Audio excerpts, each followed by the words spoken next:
super Irish video today, guys, with none other than Paul Mescal, and he's playing Irish or not Irish. And who's better to play that game than me, myself, guys? A man who's lived his entire life in Ireland. So obviously, you know, Paul Mescal, from somewhere in Ireland. I don't know, he's from the countryside somewhere. I'm from obviously the west coast. I think he's probably from the east coast somewhere, but he's obviously doing like a sort of a press run. He's doing like a press release for the brand new movie Gladiator 2, which I did a reaction to. It seems like a cool movie, the trailer and stuff. I have to go see it. I think it's out in cinemas really, really soon, but this one should be very interesting, guys. Drop a comment down below, let me know your thoughts, subscribe, all that good stuff. Check out my Patreon. Let me know if he's telling the truth, if this thing is Irish or not, and let's get it. You'd be surprised the amount of people that you ask in America to point out where Ireland is on a map. They point over towards like Mexico or something. It's like they've just no idea where where it is. That's pretty insulting to the Americans, but yeah, unfortunately for the US, guys, they know a lot about technology and things like that and how to make lots of money, but unfortunately the geography isn't that good. I know as Canadians as well, no offense to you guys, the geography is non-existent in secondary school.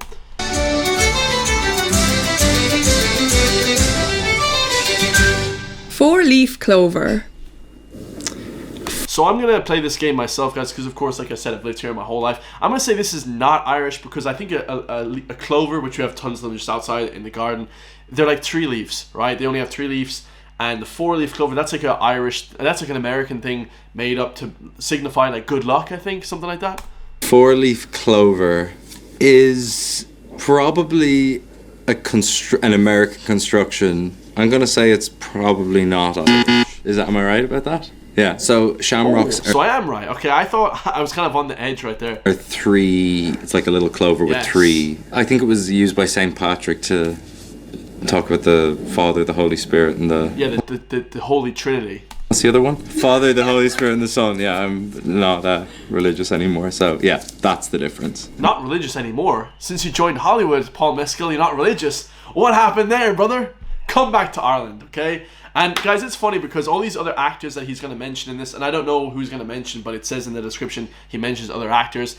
Once people leave this beautiful island, the Emerald Isle, for some reason, people kind of forget about the country, right? I'm never leaving here, guys. I am homegrown. I'm Ireland forever. Let's get it, baby. Americans probably confuse the two things. The GAA. Well, this is about as Irish as, you know, St. Patrick's Day, of course. Well, actually, was the GAA Irish? Or was it made in like Wales? I'm pretty sure it's Irish. It must be. It's like the most Irish thing ever. Oh, big time Irish. It's our national I was thinking in my head it was like St. Patrick, because St. Patrick was actually from Wales. So, you know, you get confused. Like, these are like trick questions, you know. sport. It's like both Gaelic football, hurling, and handball, which you get bonus points if you know that handball is included. So yeah, that's a bonus point. I used to play handball in primary school, actually. When I was like 12, I used to play handball. It was kind of a fun sport, but you know, it's not that exciting. But I used to play that in primary school a lot. But you get bonus points if you know that handball is included. So very much Irish. And I played both Gaelic football and hurling growing up. I did not play any of those, guys. I played basketball because I'm 6'3", 6'4". I played basketball, played soccer. Okay, I played footy. Alright. Can't really make a career out of playing Gaelic football because it's an amateur sport, but it's a national sport. So that like all of the players that you idolise growing up, they play a match on a Sunday to 80,000 people, and then they go back to work on Monday, which I think is pretty unique. I think it's a pretty honourable sport for sure. Pretty corrupt as well. Let's just say that much. You know, they say they don't get paid, but the managers get paid. A lot of brown envelopes, guys. A lot of paying people off. A lot of, you know, nepotism for the players as well. If you're a good player, okay, in the city I live in, or Dublin, or Cork, or wherever, you're gonna get a lot of free cars, a lot of money, a lot of good jobs, guys, which is actually against the law. If you went to Ireland in the summer, you would see lots of boys and girls going around in what we would call tiny shorts, but they're just Gaelic football shorts. They are the standardised length of GAA football shorts. Yeah, that's a really un-Irish thing about myself, because I never actually wore those shorts. I always thought they were, you know, a bit strange. I always wore the basketball shorts, and I loved basketball. Gaeilge Irish. This is obviously as Irish as St. Patrick, guys. Yeah. Gaeilge is our national language. It's spoken today in areas called Gaeltachts, which are kind of pockets of the country that would be the language that you would use, say, going to school, going to the shops. But I think in the last couple of years there's been a resurgence, and you see like the kneecap boys doing it in the using the language in their film. And Oh yeah, kneecap. They kind of have actually. I think they're fluent in Irish actually. They actually use Irish quite a lot. Obviously, I learned Irish for 12 years. Kind of taught to Tommy Gama, Bricus Lydia, Ton Greenic Techniv. That means like there's clouds in the sky, or the sun is shining. The sun is shining. I used to write like paragraphs and stuff in school, but people don't really use Irish anymore. We don't really call it what do you call it? Gaelga? We don't really say that. We just call it Irish, but nobody really uses that. Nobody really says Irish. I mean, you would say as a joke, what's the scale? I always say in my videos, what's the scale? To all the Americans and British and Indians watching my videos, that means what's the story, basically.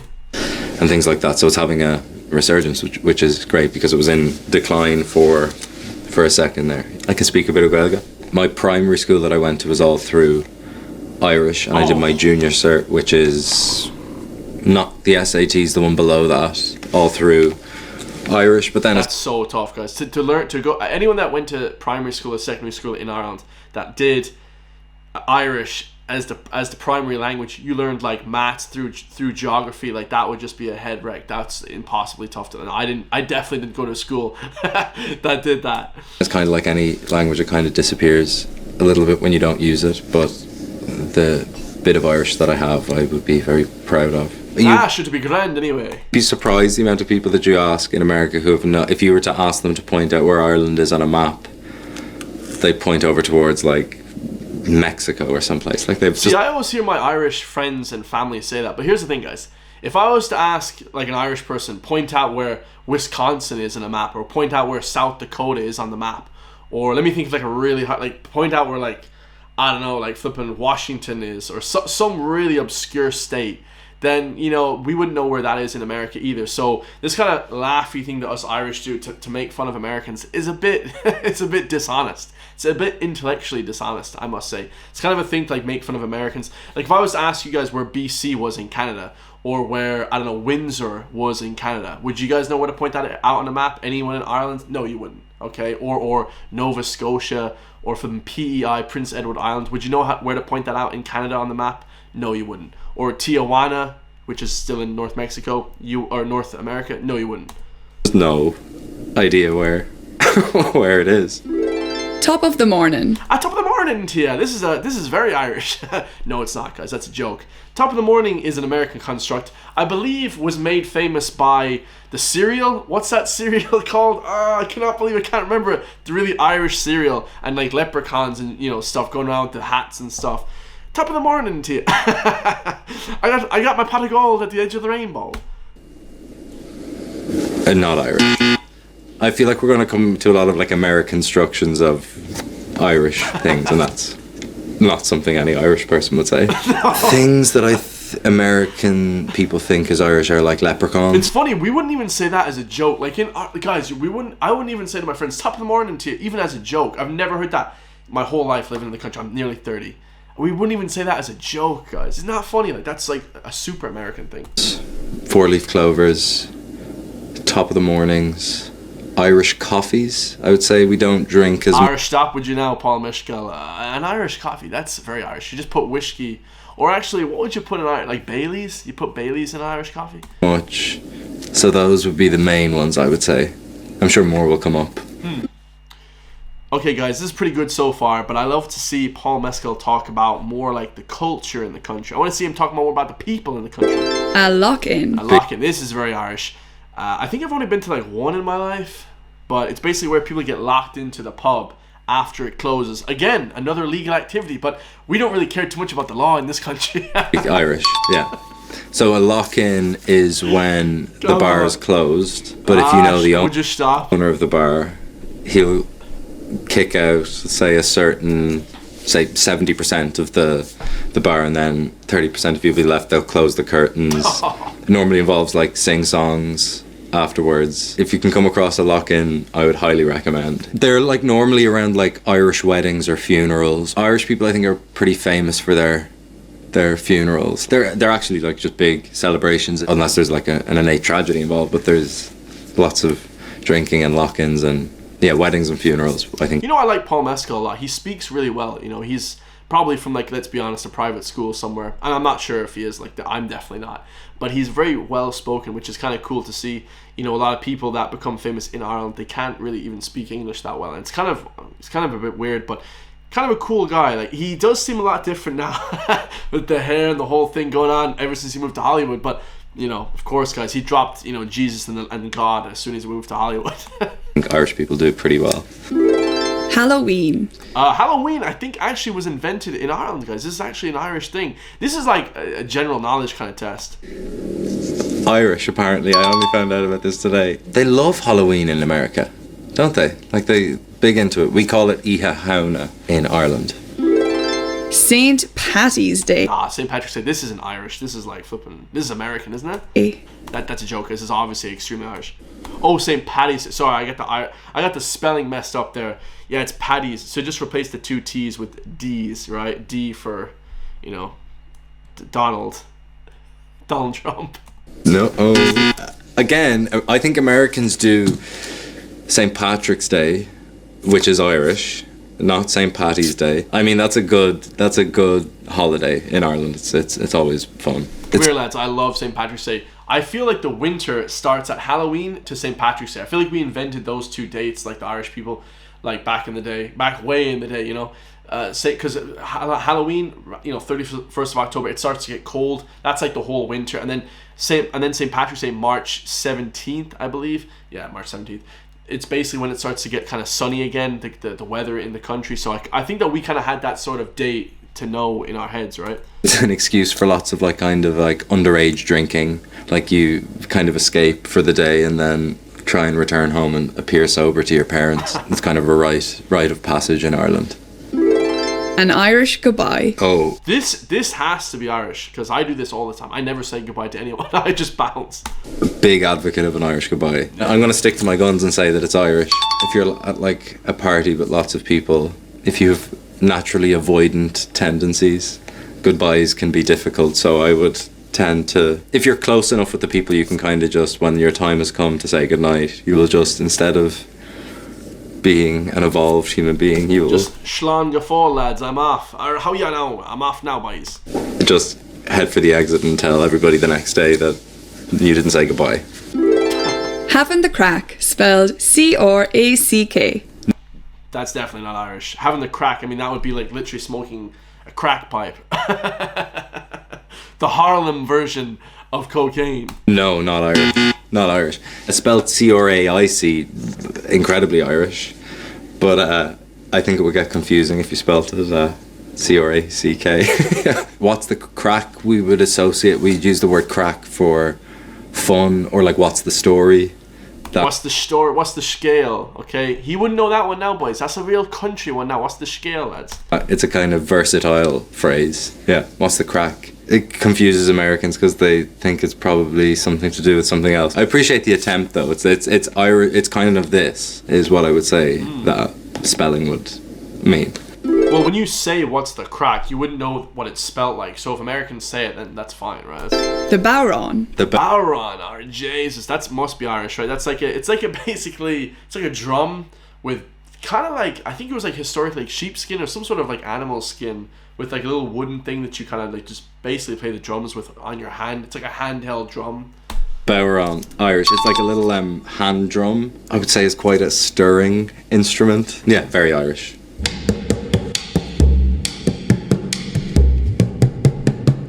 This may piss a lot of people off, but I actually think that's a shit instrument.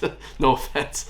No offense to anyone. I know it's a very Irish thing, but like Bowron's a bit shy, to be honest, lads. Session is a like music session, so you'd have like fiddle players, Bowron players, guitarists. This lad definitely isn't as country as myself. I'm just thinking back all the country shit that I'm saying, and I'm like, this isn't even gonna hit with people from Dublin. Like, I'm really country, guys. It's tin whistle players, and they'd kind of sit in the corner of a pub and just start kind of scaling. It feels like they're improvising, but they'll just play music for hours and hours. Normally associated with a lock-in. Guys, let me tell you, I love a good lock-in. Except I've only been to one. I have to change. I have to go to a lock-in this year, but I probably won't because I'm not a big drinker. Andrew Scott, he's Irish. He's actually a legend. He's one of my favorite. If I'm thinking of the right guy, he's one of my favorite Irish actors. He's a legend. Andrew Scott. Don't get me started on this. This is a thing that British media outlets tend to do when Irish people have a Yeah, even though, yeah, we're not going to talk about this at all. But I do like him as an actor. He's a great actor. moment of like success or a moment in Don't say nothing in the comments. the sun, you'll like read some headline being like Dr. Andrew Scott or Dr. Saoirse Ronan or Jessie Buckley have been nominated for X award, but it's always around that kind of subject. So I mean, they're all from Dublin. Like, everyone's from Dublin that becomes like a famous actor. Not me though. I'm from the West. Like I said, guys, I'm not from Dublin. Andrew Scott, very much Irish. Jessie Buckley, very much Irish. Saoirse Ronan, Irish. All of these amazing Irish actors. Daisy Edgar Jones. Never even heard of that guy in my life. Honorary Irish person. Daisy has Irish family, so we're doing the reverse. I claim her as Irish. One of the Oh, she was the one in Normal People. I didn't even know that. Okay, that's okay. Cool. few non-Irish actors to do the Irish accent as well as anybody I've ever seen. So I would just stop now, lads. Everyone's always getting on about my accent, but sure. What can you do, lads? I'm gonna do this. Depends on the day. Irish, not Irish. Yeah. Gladiators. Ooh, I mean, we're pretty fierce warriors, guys. I'm not saying we used to paint like, blue on ourselves and run into battle. I'm pretty sure the Celts were pretty fierce warriors as well. Gladiators are not Irish. But yeah, obviously, gladiators are Roman. Okay, they're actually Roman, but Very much Roman. Yeah. People should be very I'm like showing off my history here. You guys should be proud of me. I'm pretty good at history today, guys. excited for the film coming out. I've seen it now. The scale of it is kind of something that I haven't seen in years now. That kind of old school studio picture style of big filmmaking. But I think it ties to the kind of spirit of the first one, where it's got these massive set pieces, but ultimately it's a character drama that's got all of the bells and whistles that come with Ridley Scott at his best. So yeah, I'm super excited for people to see it now. What's the key to becoming a gladiator? I'm gonna be harsh here, guys. I'm gonna say that I heard that he's not a great actor in the movie because he's still quite a young actor. I mean, Normal People only came out 4 years ago. To evolve as an actor, guys, and he's still quite young. He's 27, 28, so he's still quite young in his acting career. To get a role like Gladiators is such a massive role. He couldn't be that good of an actor, guys. It's just he's playing with Denzel Washington, who's literally the best actor in America, like the world. Let's be honest, guys. Denzel Washington is the best actor in the world. But to play against these people is impossibly tough. I mean, of course, he's going to look like not a great actor towards him, right? Beside him. There's lots of training that goes into it. Gym training, sword training. You kind of got to get into a mentality that I would have associated with kind of playing sports before. Like, there's a kind of robustness required. Yeah. I think all of the cast, when we heard that Denzel was going to be in it, were kind of like blown away. I feel very proud to say that, like, regardless of whatever happens, I can say that I was in scenes opposite Denzel Washington. Having seen Pedro's work for a couple of years now, I think people should be really excited for what he does and the kind of gravitas that he brings to his role, and he plays it with such ease and nobility. So that's the benefit of stepping into something that has the legacy that Gladiator does. It instills you with a good, healthy dose of fear, which is great. The look of the Irish. That's got to be American. Or actually, I don't even know, but I think that's like I think that's an NFL term or like an American football term or something. That feels like a leprechaun-y statement, doesn't it? Yeah. I think historically Irish people haven't been that lucky. Yeah, we haven't been lucky at all. We've had the famine, we've had massive recessions in 2008, we've had prosecution from the British for 700 years. When the hell were we ever lucky, guys? If you look at certain things, but our government is shite. I would say that as well. Yeah, not Irish. Oh. What's something that's inherently Irish? Supermax is very Irish. Ooh, that's an interesting one. It's basically like McDonald's, but the Irish version. It came out a year after McDonald's was open. I think it opened a year later in Ireland, or maybe a year before, something like that. Supermax is like an Irish McDonald's. The best Supermax is in Galway. Bro, let's go. Shout out to Galway, baby. How does he even know that, guys? How the hell does he even know that? Like, he must be from the countryside somewhere. The best Supermax is in Galway, guys. It's class. It's class. Is like an Irish McDonald's. The best Supermax is in Galway. If anybody's ever heading out that way, I would recommend it. chicken burger from If anyone's ever heading out to Galway, just hit me up and I'll bring you for a tour of the city, guys. Supermax. And then the Irish music after this. Shout out to Variety. What's it called? Vanity? Oh, no, Variety. That's the name of. Fire, guys. I love that, guys. Nice little interview with Paul Mescal. Let me know your thoughts in the comments down below. Like, comment, subscribe. Share the video around. Obviously, check out my Patreon for loads of uncensored videos over there, guys. Get some merch as well. I love you all. What's inherently Irish? Let me try to think right off the top of my head. What is an inherently Irish thing?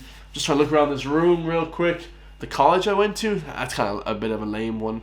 I don't know, guys. I feel like green grass. I mean, the grass is really green. I mean, what's in here? Oh, fireplaces. A nice fireplace with turf and bog fuel and a turf from a bog. That's what's very inherently Irish. And I actually have a video on my channel where I went to a bog and I went like picking up the bog stuff. So go check that video out as well. I love you all, guys, and I'll see you in the next one, man.